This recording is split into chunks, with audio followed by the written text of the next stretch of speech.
ओम नमो नारायणाय नमः। आप सभी पर भगवान श्री हरि की अपार कृपा बरसती रहे। आइए हम सभी श्रवण करते हैं साल 2020 में कामिका एकादशी व्रत जो 16 जुलाई को है। श्रावण मास में कृष्ण पक्ष की एकादशी का नाम कामिका या पवित्रा एकादशी के नाम से जाना जाता है। पाप से जो भयभीत मनुष्य हैं उन्हें अवश्य ही यह कामिका एकादशी व्रत अवश्य ही करना चाहिए। एकादशी व्रत से बढ़कर पापों को मिटाने के लिए कोई दूसरा उपाय नहीं है।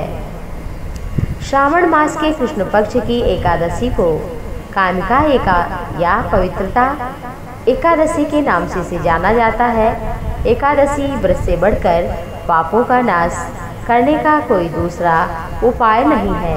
कामिका एकादशी पर भगवान की विधिवत पूजा करनी चाहिए। विष्णु भगवान को तुलसी पत्र अवश्य ही अर्पित करना चाहिए।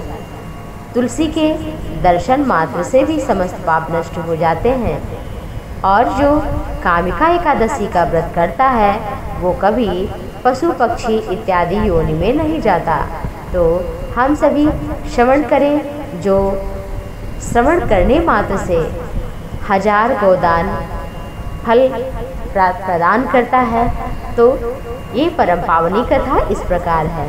एक बार युधिष्ठिर ने भगवान श्री हरि से पूछा, प्रभु श्रावण मास के कृष्ण पक्ष में जो एकादशी है उसका क्या नाम है?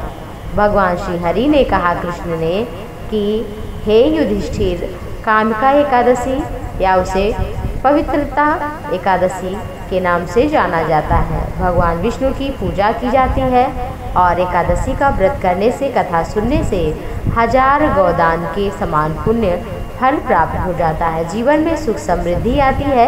अब मैं आइए सुनाती हूँ आप सभी को कामिका एकादशी के व्रत के बारे में।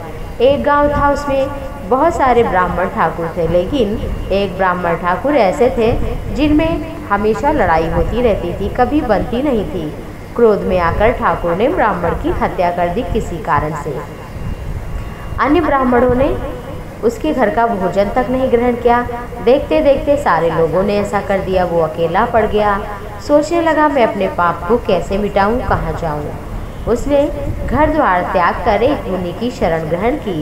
वहां जाकर उनसे अपने पापों के नाश के बारे में पूछा कि हे महात्मन, हमसे ब्रह्म हत्या हो गई है, कोई ऐसा व्रत बताइए जिसके करने से हमारे पाप मिट जाएं। मुनि ने कहा कि अश्वमेध यज्ञ के समान फल देने वाला है।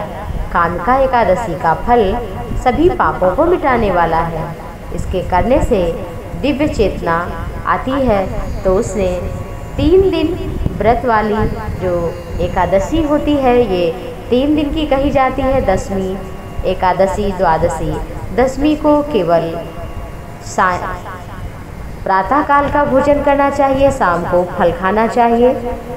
एकादशी तिथि में यदि हो सके तो पूर्ण रूप से व्रत रखें, कुछ न खाएं, नहीं तो फल इत्यादि ग्रहण करें। भगवान की प्रातः काल उठकर और सायंकाल विधिवत पूजा करें। धूप दीप नैवेद्य फल इत्यादि समर्पित करें, आरती करें, उन्हें तुलसी दल अर्पित करें, शालिग्राम को प्रणाम करें और भगवान श्री हरि के नाम का संकीर्तन करें। रात्रि में जागरण करें। द्वादशी तिथि में स्नान इत्यादि से निवृत्त होकर प्रातःकाल ब्राह्मण को भोजन कराना चाहिए, दक्षिणा देना चाहिए, फिर खुद पारण करना चाहिए, कुछ ग्रहण करना चाहिए, भोजन कर लेना चाहिए। उसके पश्चात पूरा दिन व्रत करना चाहिए, शाम को फल इत्यादि लेना चाहिए। इस तरह से 3 दिन का ये व्रत है। जो भी इस तरह से व्रत कर लेता है, झूठ कपट इत्यादि विकारों का त्याग करके भगवान श्री हरि की शरण ग्रहण कर लेता है, भगवान के नाम का संकीर्तन करता है, जागरण करता है, झूठ कपट छल को छोड़कर वाणी पर नियंत्रण रखते हुए जो भी व्रत को करता है, भगवान के नाम का संकीर्तन स्मरण करता है, उसके समस्त पाप नष्ट हो जाते हैं। भगवान श्री हरि की कृपा उसके ऊपर शीघ्र हो जाती है। तो सभी को ये व्रत अवश्य करना चाहिए जो 1000 गोदान का फल प्रदान करने वाली है। तो कामिका एकादशी का महात्म्य अति उत्तम है। इसका फल श्रवण करने से भगवान श्री हरि प्रसन्न होते हैं आप सभी पर। भगवान श्री हरि प्रसन्न रहें, कृपा करते रहें, ऐसी शुभकामना करते हुए आप सभी से विदा लेती हूँ। फिर से मिलूंगी नई कथा के साथ, नई जानकारी के साथ। तब तक के लिए अनुमति दीजिए। आप सभी पर प्रभु कृपा करते रहें। आप सभी को सादर प्रणाम, नमस्कार।